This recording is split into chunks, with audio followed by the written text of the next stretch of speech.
الحمد لله نحمده ونستعينه ونستغفره ونؤمن به ونتوكل عليه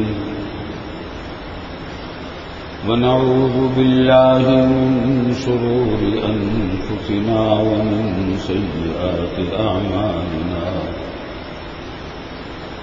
من يهده الله فلا مضل له ومن يضلله فلا هادي له ونشهد أن لا إله إلا الله وحده لا شريك له ونشهد أن سيدنا وسندنا ومولانا محمدا عبده ورسوله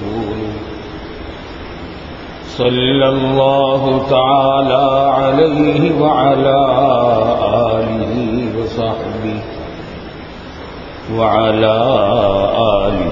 وصحبه أجمعين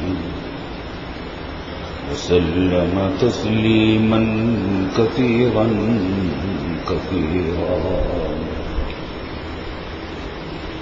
أما بعد فأعوذ بالله من الشيطان الرجيم بسم الله الرحمن الرحيم إن أول بيت وضع للناس للذي ببكة مباركا وهدى للعالمين فيه آيات بينات مقام إبراهيم ومن دخله كان آمنا ولله على الناس حج البيت من استطاع إليه سبيلا ومن كفر فإن الله غني عن العالمين. بزرگان محترم و برادران عزیز، پچھلے 2-3 جمعوں سے حج کا بیان چل رہا ہے جو اسلام کا 5واں رکن ہے. 5 ارکان ہیں اسلام کے. پہلا رکن ہے شہادت ان لا الہ الا اللہ وان محمد رسول اللہ. اس کے معنی سمجھ کر اس پر یقین کر لینا اور اس کو مان لینا، یہ رکن اول ہے اور ایمان اسی پر قائم ہے. دوسرا رکن نماز ہے، تیسرا زکوٰۃ ہے، چوتھا رمضان کے روزے ہے اور 5واں یہ حج ہے. جو آیتیں اس وقت میں نے پڑھی ہیں پچھلے کئی جمعوں سے انہی آیتوں سے متعلق بات چل رہی ہے. اس میں فرمایا گیا کہ ان اول بیت وضع للناس للذی ببکۃ مبارکہ، سب سے پہلا گھر جو مقرر کیا گیا، بنایا گیا لوگوں کے لیے، وہ ہے جو مکہ مکرمہ میں. بکہ عربی زبان میں مکہ کا نام مکہ بھی ہے، بکہ بھی ہے. قرآن نے یہاں مکہ کے لیے لفظ بکہ استعمال کیا ہے. بکہ بھی اسی شہر کا نام ہے جس کا مکہ نام ہے. تو فرمایا کہ سب سے پہلا گھر جو انسانوں کے لیے، لوگوں کے لیے بنایا گیا وہ ہے جو مکہ مکرمہ میں ہے، یعنی بیت اللہ شریف، کعبہ. چنانچہ روایات میں ہے کہ سب سے پہلے اس کی تعمیر حضرت آدم علیہ السلام نے کی تھی اور پھر حج بھی کیا اور اس کے بعد سے اس کے حج کا سلسلہ جاری رہا تھا، یہاں تک کہ طوفان نوح میں اس کی عمارت منہدم ہو گئی اور پے در پے سیلابوں اور موسمی اثرات کے نتیجے میں یہ مٹی کے تودوں کے نیچے اس کی بنیادیں چھپ گئی، اور یہ بھی لوگوں کو یاد نہ رہا کہ بیت اللہ شریف کہاں ہے۔ یہاں تک کہ حضرت ابراہیم علیہ السلام کا زمانہ آیا، ان کا واقعہ میں نے پچھلے جمعہ کو عرض کیا تھا۔ اللہ نے ان کو شام سے یہاں بھیجا اپنی بیوی ہاجرہ کے ساتھ اور دودھ پیتے بچے اسماعیل کے ساتھ یہاں پہنچا کر اللہ کا حکم ہو گیا کہ اب آپ واپس چلے جائیے، یہ ماں اور بچہ یہیں رہے گا۔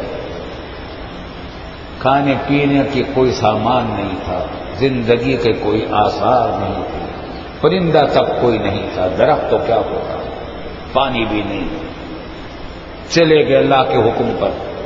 یہ واقعہ بھی میں نے عرض کیا تھا۔ جب دور چلے جانے لگے تو آواز دے کر حضرت ہاجرہ نے پوچھا کہ ان کو خیال ہوا کہ اللہ کا نبی ہے، اس طرح اپنے بچے اور بیوی کو بے یار و مددگار چھوڑ کر جانا ممکن نہیں نبی کے لیے۔ یقیناً کوئی حکم اللہ کا آیا ہے ان کے پاس۔ چنانچہ آواز دے کر پوچھا، پہلے تو آواز دیتے تو جواب نہیں دے رہے تھے، پھر پوچھا کہ اگر آپ کو اللہ ہی نے ایسا حکم دیا ہے کہ آپ ہمیں چھوڑ کر چلے جائیں تو پھر آپ خوشی سے جائیے، ہمیں اللہ پر پورا بھروسہ ہے کہ وہ ہمارا سامان کرے گا، وہ ہمارا رب ہے پالنے والا۔ البتہ یہ بتا دیجئے کہ کیا اللہ نے آپ کو ایسا حکم دیا ہے؟ تو اس وقت انہوں نے جواب دیا کہ ہاں مجھے اللہ نے ایسا ہی حکم دیا۔ اعلیٰ درجے کا توکل اور بھروسہ اللہ رب العالمین کی شان ربوبیت پر۔ چلے گئے، پھر ایک قبیلہ پانی کی تلاش میں سرگردان تھا، جزیرہ نمائے عرب میں پانی کی قلت تھی، کہیں پانی ملا کرتا تھا تو کوئی قبیلہ وہاں آ کر آباد ہو جاتا تھا، جب وہاں کا چشمہ سوکھ گیا تو وہاں سے بھی کسی اور دوسری جگہ جا کر ڈیرا ڈالتے تھے جہاں کوئی پانی کا چشمہ یا کوئی کنواں نکل آیا۔ تو یہ قبیلہ بنی جرہم کا تلاش میں پھر رہا تھا پانی کی۔ اس نے دیکھا کہ ٹٹیری پرندہ، جس کو عربی زبان میں قطات کہتے ہیں، اردو میں ٹٹیری کہتے ہیں، وہ دور سے پانی کو دیکھ لیتی ہے۔ چنانچہ شکاری لوگ جو ہوتے ہیں وہ ٹٹیری کو دیکھ کر یہ اندازہ کرتے ہیں کہ جدھر ٹٹیری جا رہی ہے پانی وہاں ہے۔ تو انہوں نے دیکھا کہ ایک ٹٹیری قطات نہ کسی میں چلی جا رہی ہے، تو پورا یہ قبیلہ اسی رخ پر چل پڑا۔ پتہ نہیں کتنے عرصے کے بعد، کتنے دنوں کے بعد اس وہاں پہنچے تو یہ ماجرا دیکھا کہ کنواں ہے، اس کی مینڈ بنا رکھی ہے، ایک خاتون ہے، ایک بچہ ہے۔ زمزم کا کنواں دریافت ہو گیا تھا، پھوٹ پڑا تھا، جس کا واقعہ میں پچھلے جمعہ کو ذکر کر چکا ہوں۔ جہاں حضرت اسماعیل علیہ السلام نے پیاس سے بےتاب ہو کر، بچے تھے دودھ پیتے، ایڑیاں رگڑی تھی، وہیں سے چشمہ زمزم کا پھول پھوٹ پڑا اور یہ زندگی کا سامان ہوا۔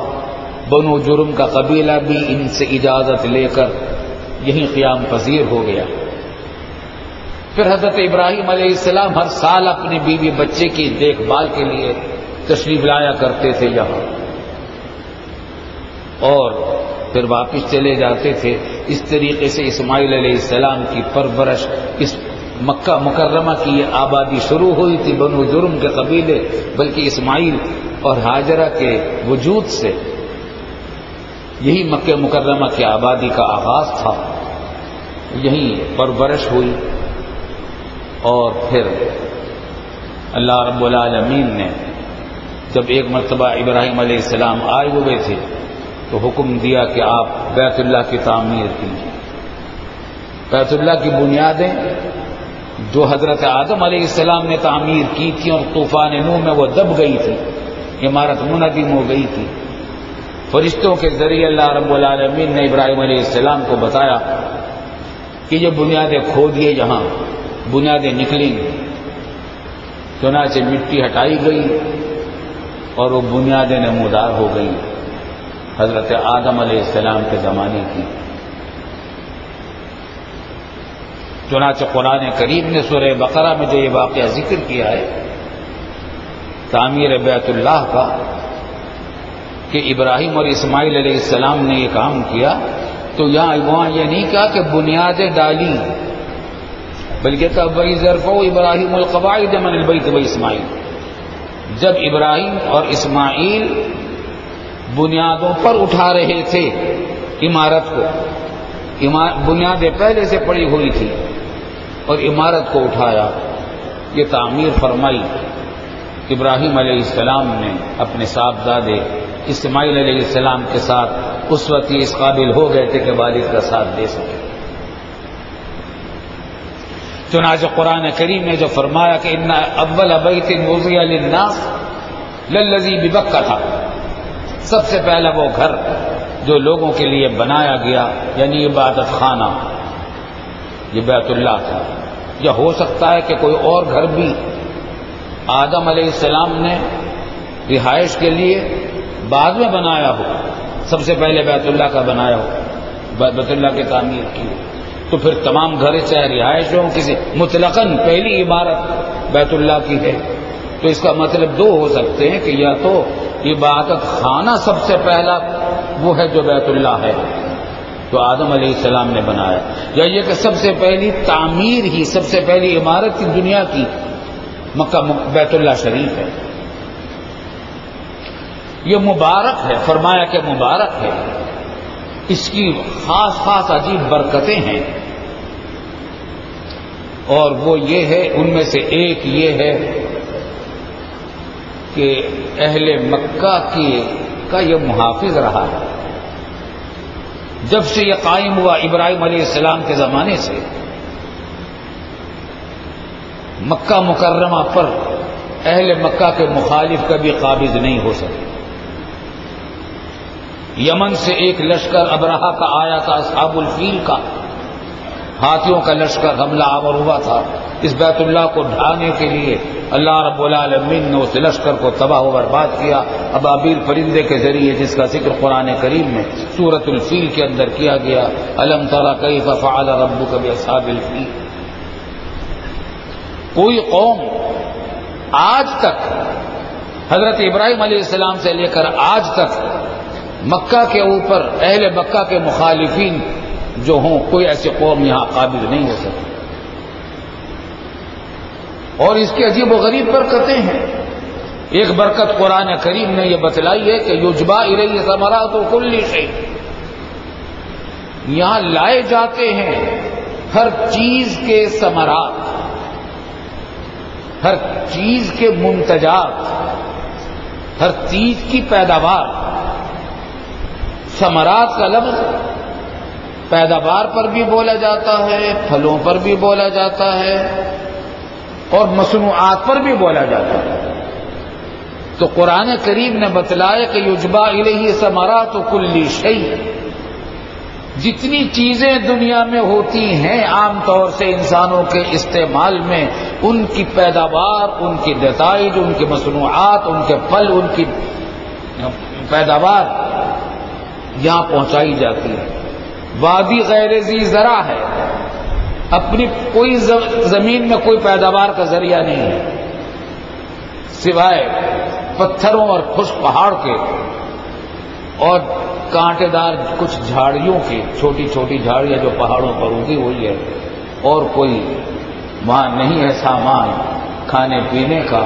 لیکن دنیا بھر کی چیزیں وہاں لائی جاتی ہیں. دیکھیے مشاہدہ کیجیے، جاتے ہیں حج کرنے والے بھی جاتے ہیں، عمرے کرنے والے بھی جاتے ہیں. دنیا بھر کا پھل، دنیا بھر کی ترکاریاں، دنیا بھر کی مصنوعات، جدید ترین ایجادات سب سے پہلے جہاں پہنچتی ہیں وہ مکہ مکرمہ.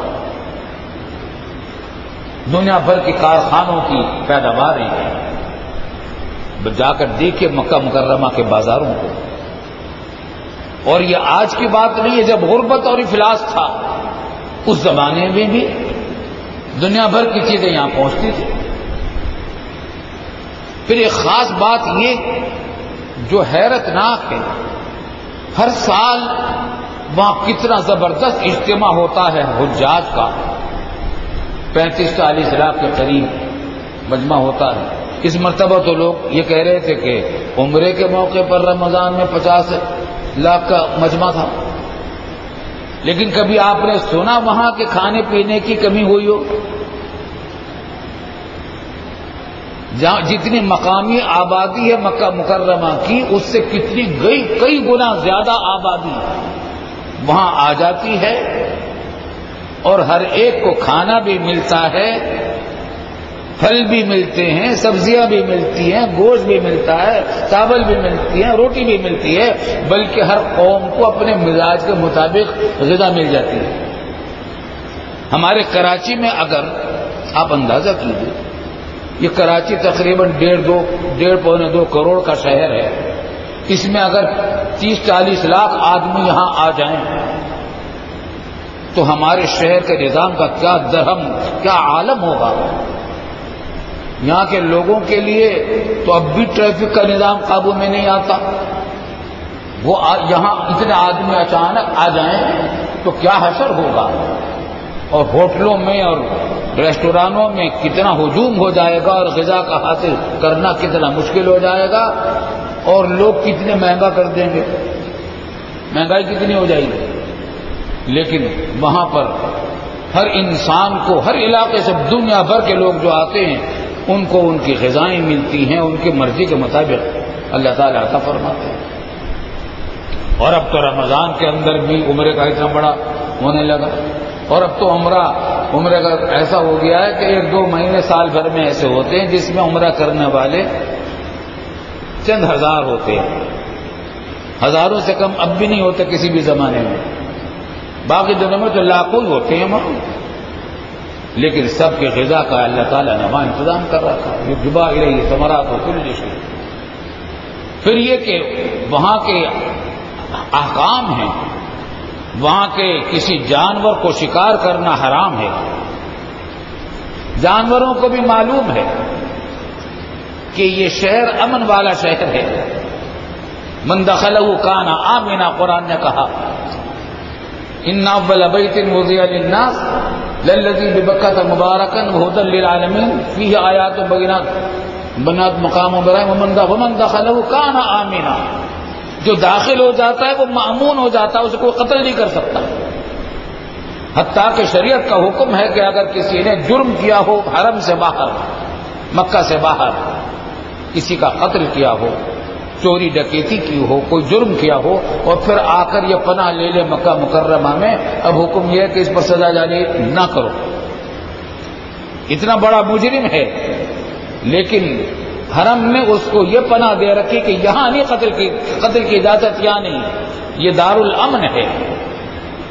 ہاں، اس کو کیا کیا جائے گا، اس کو ایسا طریقہ اختیار کیا جائے گا کہ وہ باہر نکلنے پر مجبور ہو جائے، اس کا کھانا پینا روک دیا جائے گا، اور ایسے طریقے اختیار کیے جائیں گے کہ وہ کسی طریقے سے یہاں سے باہر نکلے، جب باہر نکلے گا تو سزا جاری کر دی جائے گی، اندر سزا جاری کرنے کی اجازت نہیں۔ کسی جانور کو شکار کرنا حلال نہیں ہے، حرام ہے، حتیٰ کہ وہاں کے درختوں کو توڑنا، شاخوں کو توڑنا، پتوں کو توڑنا، یہ بھی حرام ہے، ناجائز ہے۔ تو یہ بات جانوروں کو بھی معلوم ہے۔ آپ دیکھیں بیت اللہ شریف، مسجد حرام کے باہر کبوتروں کا کتنا ہجوم ہوتا ہے، زمین پر پھرتے رہتے بے شمار کبوتر۔ ان کو معلوم ہے کہ ہم یہاں بیت اللہ کے سائے میں ہیں، یہاں ہمیں امان حاصل ہے، اور یہاں ہمیں کوئی چھیڑ نہیں سکتا، چنانچہ کبوتر ہیں، دوسرے جانور ہیں، بڑے آرام سے وہاں رہتے ہیں۔ تو برکتوں والا شہر ہے، من دخل ان اول بیت وضع للناس للذی ببکۃ مبارکا وہدی للعالمین، اور جہانوں کے لیے رہنما ہے، جہانوں کے لیے، تمام عالموں کے لیے، تمام انسان، دنیا بھر کے لوگوں کے لیے رہنما ہے۔ کیا مطلب؟ نماز کے اندر نماز کا رخ یہ بتلاتا ہے کہ کس طرف منہ کر کے نماز پڑھو، میری طرف منہ کر کے نماز پڑھو۔ دنیا بھر کے لوگ اسی کی طرف منہ کر کے نماز پڑھتے ہیں۔ مغرب میں جو مغربی ممالک میں ہیں وہ اس کا رخ کرتے ہیں، شمال والے جنوب والے اس کا رخ کرتے ہیں، شمال والے اس کا رخ کرتے ہیں، مغرب مشرق والے اس کا رخ کرتے ہیں. تو نماز میں نماز کا رخ بتلانے میں یہ رہنما ہے.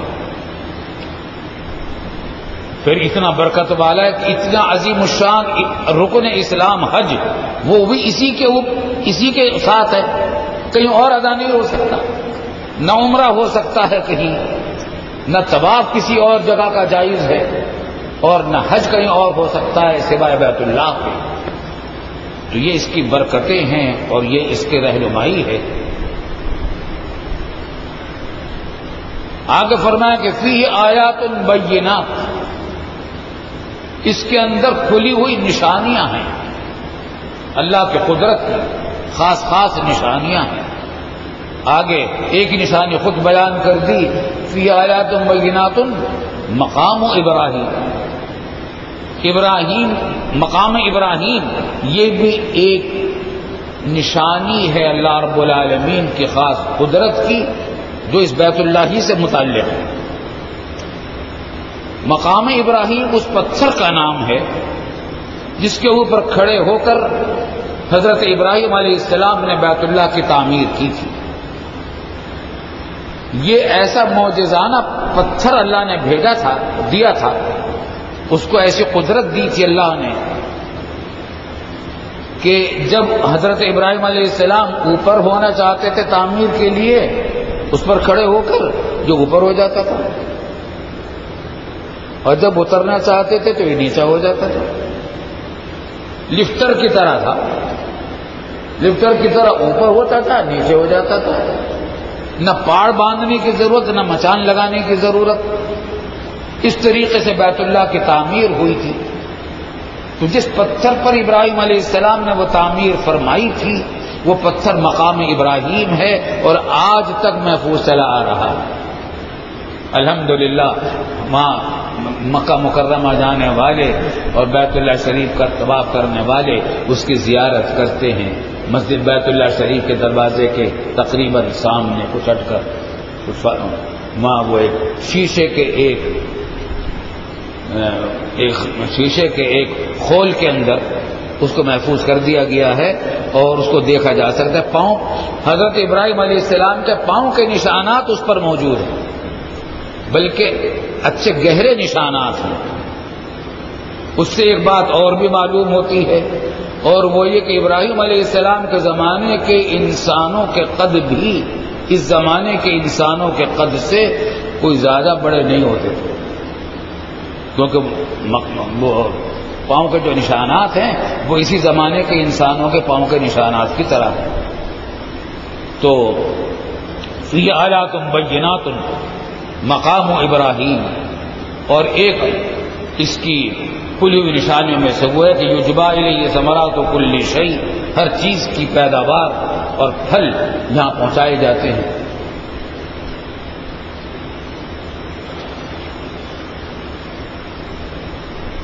ومن دخلہ کان آمنا وللہ علی الناس حج البیت، اور اللہ کے لیے لوگوں پر فرض ہے. وللہ علی الناس، للہ اللہ کے لیے، علی الناس لوگوں پر، اللہ کے معنی پر، ناس لوگ، اللہ کے لیے لوگوں پر کیا ہے؟ حج ہے، حج فرض ہے. وَلِلَّهِ عَلَى النَّاسِ حِجُّ الْبَيْتِ، حج اور حج دونوں عربی زبان میں حج کے لیے بولا جاتا ہے لفظ. حج بھی کہتے ہیں اس کو، حج بھی کہتے ہیں. قرآن نے یہاں حج البیت کہا ہے، اسی کو ہم حج البیت بھی کہہ سکتے ہیں،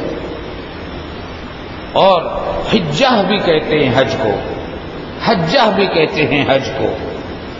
تو یہ مختلف لغات ہیں عربی زبان کے. تو اللہ کے لیے لوگوں پر فرض ہے حج، حج البیت، بیت اللہ کا حج فرض ہے.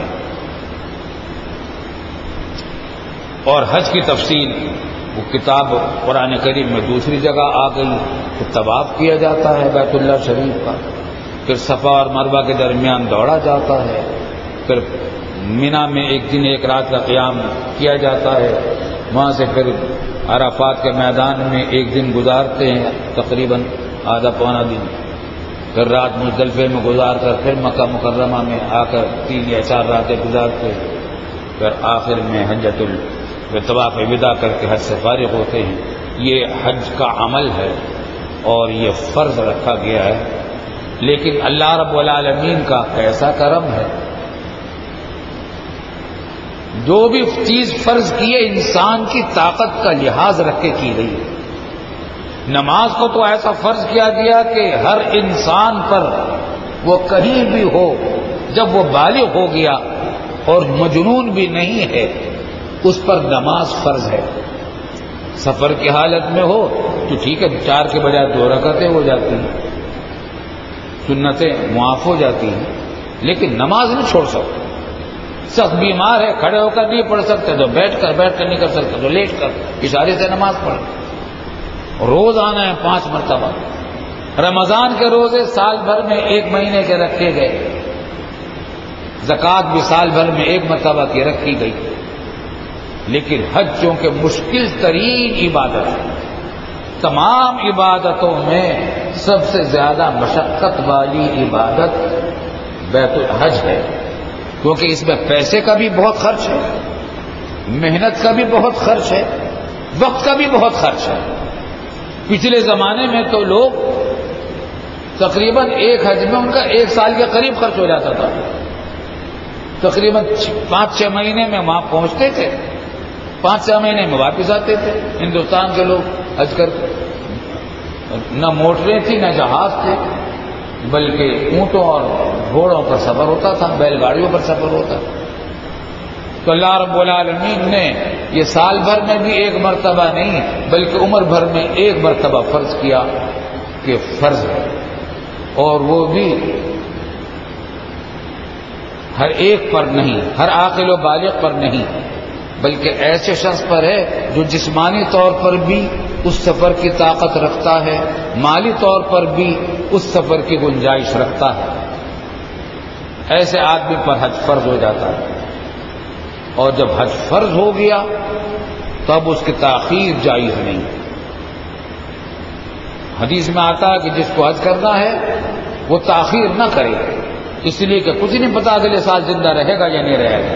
بہت سے لوگ یہ کیا سوچا کرتے ہیں کہ بچوں کی جب شادیاں کر لیں گے پھر حج کر لیں گے، مکان بنا لیں گے تو پھر حج کر لیں گے، فلاں کام ہو جائے گا تو پھر حج کر لیں گے، بڑھاپا شروع ہو جائے گا تو پھر حج کر لیں گے۔ یہ سب باتیں شیطان کی باتیں ہیں، اس لیے کہ کچھ نہیں پتا کہ زندگی آئندہ سال باقی رہے گی یا نہیں۔ اسی واسطے رسول اللہ صلی اللہ علیہ وسلم نے فرمایا کہ جس شخص کو رکاوٹ نہ ہو حج میں جانے سے، پیسے کی، پیسے ہیں کہ سفر کر سکتا ہے، اتنا کہ جانے آنے کا سفر بھی کر لے اور ضروری کھانے پینے کا سامان بھی ہو، اتنے پیسے ہوں، اور بادشاہ کی حکومت کی طرف سے بھی، کوئی ظالم حکومت کی طرف سے بھی رکاوٹ نہیں ہے، اور مرض بھی کوئی ایسا نہیں ہے جو اس کو سفر سے روکے، پھر بھی وہ مر گیا اور حج نہ کیا تو اللہ تعالیٰ کو پرواہ نہیں ہے ایسے شخص کی، چاہے وہ یہودی ہو کر مرے یا نصرانی اور عیسائی ہو کر مرے۔ تقریباً یہی مضمون قرآن کریم کی اس آیت میں ہے کہ وَلِلَّهِ عَلَى النَّاسِ حِجُّ الْبَيْتِ مَنِ اسْتَطَاعَ إِلَيْهِ سَبِيلًا وَمَنْ كَفَرَ فَإِنَّ اللَّهَ غَنِيٌّ عَنِ الْعَالَمِينَ۔ اور جو شخص انکار کرتا ہے حج سے تو اللہ تعالیٰ غنی ہے، اللہ تعالیٰ کو اس کی پرواہ نہیں ہے، تمام جہانوں سے بری اللہ تعالیٰ مستغنی ہے۔ تو بھائی آج کا پیغام یہ ہے کہ جس شخص کے اوپر حج فرض ہے تو تاخیر کرنا گناہ ہے۔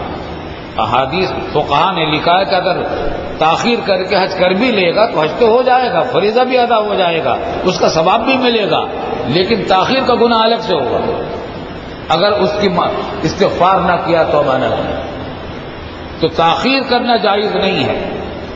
اور یہ کہنا کہ بھائی بچوں کی شادیاں ہو جائیں گی، خوب سمجھ لیجیے کہ دنیا کی حاجتیں کبھی ختم نہیں ہوتی، یہ تو آخر وقت تک چلتی رہتی ہیں۔ موت کا اگر پیغام آ گیا سارے کام چھوڑ کے جانا پڑے گا. جائیں گے چلے نہیں جائیں گے؟ شادیاں بھی پڑی رہ جائیں گی, گھر بھی پڑے رہ جائیں گے, کاروبار بھی پڑا رہ جائے گا. اگر اس انتظار میں رہے کہ فرصت ہوگی تو جائیں گے, تو کبھی فرصت نہیں ہوتی دنیا میں رہنے والے کو. فرصت تو نکالنی پڑتی ہے, دوسرے کاموں کو پیچھے کر کے جانا پڑتا ہے. تو اللہ تعالیٰ جن دنوں پر جن لوگوں پر حج فرض ہے ان کو پوری کوشش کرنی چاہیے, جتنی جلدی ممکن ہو اس فریضے کو ادا کریں.